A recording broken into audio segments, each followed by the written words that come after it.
दोस्तों, क्या ऐसा पॉसिबल है कि आप बहुत महंगे कपड़े पहन रहे हो, एक महंगे घर में रह रहे हो और महंगी चीजों पर बहुत खर्चा कर रहे हो, पर फिर भी आपकी वेल्थ कम नहीं हो रही है, उल्टा आपकी वेल्थ और बढ़ती जा रही है?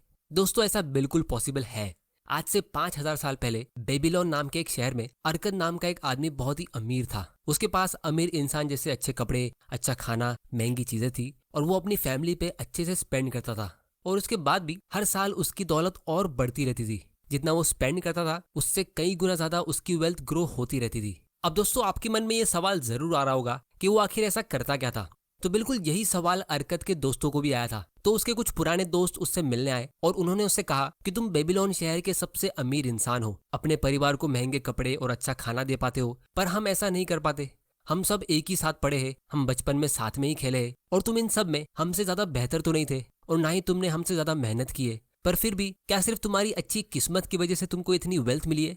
तो इस बात पे अरकत ने अपने दोस्तों को समझाया कि किस्मत हमेशा भला नहीं करती है। जिस भी इंसान ने किस्मत से पैसे कमाए हैं उसे उसकी किस्मत ने आगे जाके बर्बाद भी किया है। और ये बात नसीम तालिब ने भी कही है कि what comes by luck often goes away by bad luck very suddenly. यानी जो चीज अच्छी किस्मत से आती है, जैसे कुछ लोगों की करोड़ों की लॉटरी लगती है, तो वो बहुत जल्द बुरी किस्मत से चली भी जाती है, उतनी ही स्पीड में जितनी स्पीड में वो पैसे आते हैं। और इसका प्रूफ आपको कई सारे लॉटरी विनर्स की लाइफ को देख के मिल जाएगा कि 70% लॉटरी विनर्स 10 साल के अंदर ही अपना सारा पैसा बर्बाद कर देते हैं। मतलब उनकी करोड़ों की लॉटरी लगने के बाद भी वो 5 से 10 साल में वहीं आ जाते जहां वो पहले होते। तो अरकत उन लोगों को अपनी कहानी सुनाता है कि उसकी कोई किस्मत नहीं चमकी है, उसने अपनी मेहनत से अपनी वेल्थ बिल्ड की है। और इसकी शुरुआत तब हुई थी जब बहुत साल पहले उसकी मुलाकात एक मनी लेंडर यानी साहूकार से हुई जिसका नाम अलगमिश था। तो सबसे पहले अलगमिश ने अरकत को पैसे के बारे में एक बहुत ही इंपॉर्टेंट रूल सिखाया। उसने कहा कि every gold piece you save is a slave to work for you, every copper it earns is its child that also earn for you. If you would become wealthy then what you save must earn and its children must earn, that all may help to give you the abundance you crave. तो इसका simple language में मतलब ये है कि हर एक रुपया जो आप सेव करके अच्छी जगह इन्वेस्ट करते हो वो हमेशा हमेशा के लिए आपका गुलाम बन जाता है। और कंपाउंडिंग के पावर से उसके साथ उसके बच्चे भी हमेशा के लिए आपके लिए काम करते रहते हैं। लेकिन हर एक रुपया जो आप कोई फालतू जगह स्पेंड करते हो तो वो आपके हाथ से हमेशा हमेशा के लिए चला जाता है। फिर इसके बाद अरकत ने कहा कि उसने अपनी लाइफ टाइम में मनी मैनेजमेंट के 7 रूल्स सीखे जिसे वो अपनी लाइफ में हमेशा फॉलो करता है। तो ये सुनकर उसके दोस्तों ने उसे कहा कि क्या तुम हमें भी ये रूल्स सिखा दोगे, क्योंकि हमारा बटुआ हमेशा खाली रहता है, यानी हमेशा एक पतला और लीन पर्स लेके घूमना पड़ता है जो इतनी अच्छी फीलिंग नहीं होती है। तो इसके लिए अरकत उन लोगों को एक लीन पर्स के 7 इलाज बताता है, यानी 7 रूल्स 7 दिन में। तो ये ऐसे फंडामेंटल और टाइमलेस प्रिंसिपल्स है जिसे पिछले हजारों सालों से अपने जमाने के अमीर लोग यूज करते आ रहे हैं, जिसकी वजह से वो एक काफी आराम और कंफर्टेबल लाइफ जीते थे। फिर वो उसे सिर्फ अपने बच्चों को सिखाते थे जो फिर अपने बच्चों को, और इसी तरह सिर्फ अमीर लोगों के बच्चे अमीर बनते थे और गरीब लोग हमेशा मजदूरी करते थे। लेकिन दोस्तों, अब ऐसा नहीं होगा, क्योंकि अब हमारे पास यूट्यूब है और ये इतना बढ़िया चैनल इन्वेस्ट माइंडसेट है, जिससे मेरा गोल यही है कि मैं आप लोगों की लाइफ तक ऐसे वैल्यूबल लेसन पहुंचा दूं ताकि आपकी लाइफ में एक पैसों का टेंशन हमेशा के लिए दूर हो जाए। चलिए देखते हैं कि ये 7 रूल्स कौन से हैं। तो पहले दिन अरकत ने कहा कि मैंने अपने अमीर बनने का रास्ता तब ढूंढा जब मैंने ये पता लगाया कि मेरी सैलरी का एक हिस्सा मेरा हो सकता है। तब उसके दोस्तों ने उससे कहा कि आपकी सैलरी का एक हिस्सा क्यों, पूरी सैलरी तो आपकी ही होती है। तो अरकत ने कहा, पूरी सैलरी कैसे? क्या तुम कपड़ा बनाने वाले को अपनी सैलरी का हिस्सा नहीं देते? क्या तुम घर के रेंट के लिए मकान मालिक को अपनी सैलरी का एक हिस्सा नहीं देते? और खाने के लिए बाजार में जो चीजें आप खरीदते हो वो भी अपनी सैलरी का एक हिस्सा होता है। तो पिछले महीने की सैलरी से आपके पास अपने लिए क्या बचा? इनफैक्ट पिछले पूरे साल की सैलरी से तुम्हारे पास खुद के लिए क्या बचा? तो तुम्हारी सैलरी उन सबकी हुई, तुम्हारी नहीं। अगर तुम ऐसा करते रहे तो तुम हमेशा इन लोगों के गुलाम बन के रह जाओगे। तो इसीलिए आपके अमीर बनने का रास्ता तब शुरू होता है कि जब भी आपको 10 कॉइन्स मिले तो उनमें से खर्चा करते समय केवल 9 कॉइन्स निकालो, जिससे तुम्हारा एक कॉइन हमेशा बच जाएगा। तो साल भर में आपके पास 12 कॉइन्स बचेंगे, जिससे आपको अपने पर्स में उन सिक्कों का वजन महसूस होगा। और हम सब जानते हैं कि एक भरा हुआ पर्स हमेशा एक खाली पर्स से ज्यादा बेहतर फील होता है। फिर उस दिन वो सब वहां से चले गए, लेकिन जब अगले दिन वो लोग अरकत से मिले तो वो सब कहने लगे कि उनकी इनकम उनके नेसेसरी खर्चों के लिए काफी नहीं होती है, तो उस इनकम में सेविंग्स करना तो बहुत दूर की बात है। तो दूसरे दिन अरकत ने उन लोगों से एक सिंपल सवाल पूछा, जिससे वो सब लोग काफी सोच में पड़ गए। वो सवाल ये था कि तुम लोगों में से किसका किसका पर्स खाली रहता है, यानी मंथ एंड में बैंक बैलेंस किसका 0 होता है। तो उन सब लोगों ने अपना हाथ ऊपर किया। लेकिन फिर अरकत ने उन लोगों से कहा, लेकिन तुम लोगों की सैलरी तो अलग अलग होती है, किसकी बहुत ज्यादा है तो किसी की बहुत कम। तो ऐसा कैसे हो सकता है कि तुम सबकी इनकम हर महीने खत्म हो जाती है? तो ये बात सुन के वो सभी लोग काफी गहरी सोच में पड़ गए, जिससे उनको एक चीज खुद ही समझ आ गई कि जैसे ही लोगों की सैलरी बढ़ती है तो लोगों के खर्चे ऑटोमेटिकली बढ़ते हैं। तो उसके बाद अरकत ने कहा कि अक्सर लोग जैसे नेसेसरी यानी जरूरी चीजें मानते वो उनकी ख्वाहिशें होती है और लोग इन दोनों का फर्क नहीं समझ पाते। तो अगर आप ये मान लो कि आपकी सैलरी अब 10 गोल्ड कॉइन के बदले 9 गोल्ड कॉइन की हो गई है और एक गोल्ड कॉइन आप कोई अच्छी जगह छुपा लो, तो भी तुम्हारा पर्स महीने के एंड में खाली हो जाएगा, जो हमेशा होता आ रहा है। लेकिन फिर तुम्हारे पास एक सिक्का बच जाएगा, तो वो कॉइन आप सेव करो और फिर आप कोशिश करो कि आप कितना ज्यादा से ज्यादा सेव कर सकते हो। और फिर दूसरे दिन वो सब लोग वहां से चले जाते। फिर तीसरे दिन जब वो लोग मिलते तो अरकत उन लोगों को तीसरा रूल समझाता है, जो होता है मेक दाई गोल्ड मल्टीप्लाई। जिसका मतलब ये है कि जब आपको सेविंग्स की आदत हो जाए और आपके फिजूल खर्चे आपने कंट्रोल कर लिए, तो उसके बाद आपको अपनी सेविंग्स को मल्टीप्लाई करना है। और यहाँ पे मेजोरिटी लोग फेल हो जाते हैं, क्योंकि सेविंग्स आपको गरीबी से बचा सकती है, लेकिन इन्वेस्टिंग से ही आप अमीर बनते हो।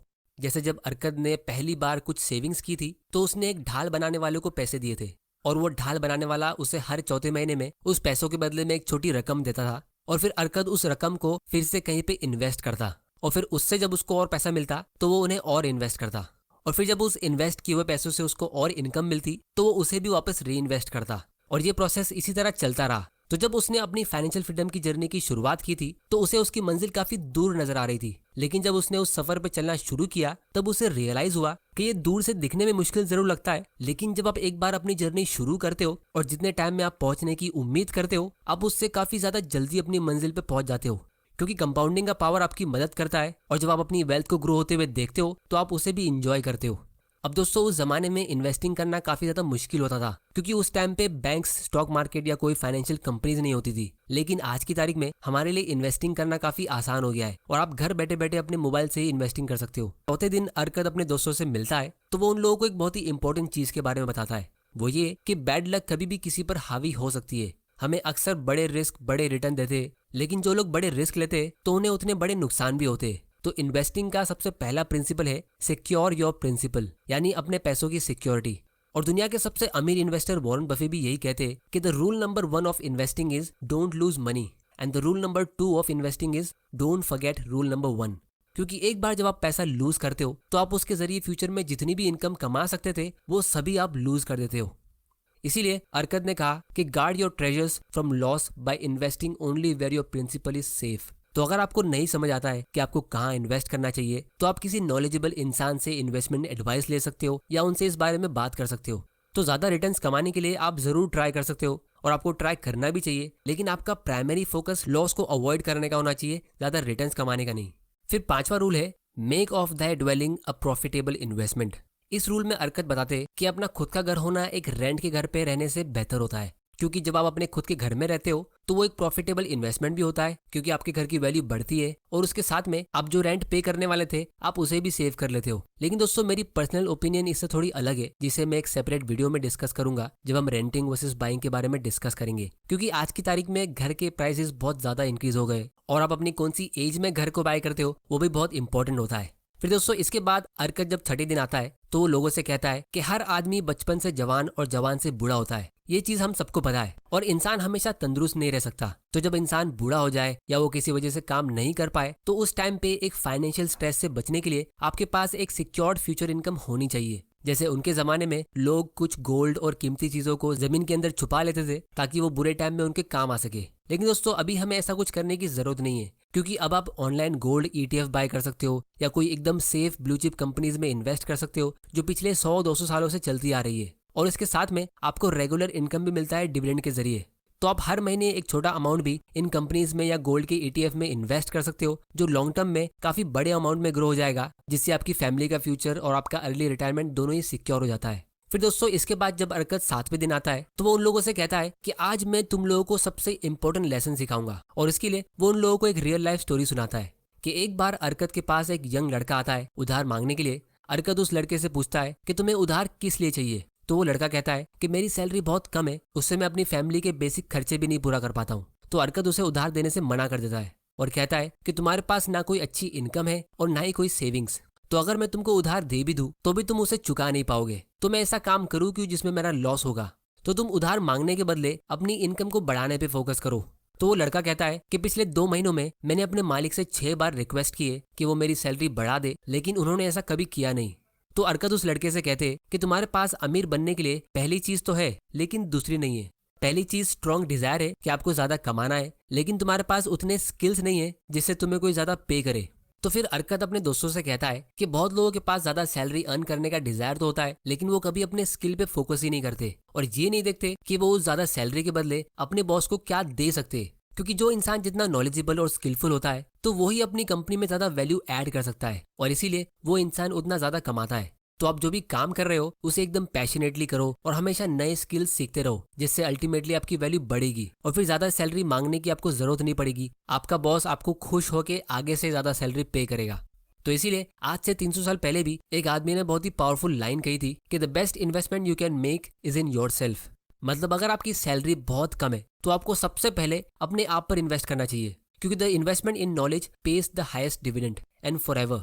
क्योंकि ज्यादा डिमांड करने से पहले आपको इस चीज पे फोकस करना चाहिए कि आप ज्यादा क्या दे सकते हो। क्योंकि दोस्तों आज की तारीख में ऑलमोस्ट 90% अमीर लोग सेल्फ मेड है, जिन्होंने खुद अपनी मेहनत से अपनी लाइफ टाइम में ही अपनी वेल्थ बिल्ड की है। और ये सभी लोग ज्यादा वैल्यू देकर ही अमीर बने, ये सिर्फ डिमांड करके अमीर नहीं बने। तो आप भी एक इन्वेस्ट माइंडसेट रखिए और पहले अपनी नॉलेज को बढ़ाइए, ना कि एक डिमांड माइंडसेट या विक्टिम माइंडसेट या कोई पुअर माइंडसेट। तो दोस्तों आज की वीडियो में इतना ही। उम्मीद करता हूँ कि आपको इससे कुछ ना कुछ सीखने जरूर मिला होगा। तो इस चैनल को सब्सक्राइब जरूर कर लेना, क्योंकि मैं आपके लिए ऐसे वैल्यूबल वीडियोस लाता रहूंगा। और बेल आइकन को प्रेस कर देना ताकि आपसे कोई ऐसे वैल्यूबल वीडियोस मिस ना हो जाए।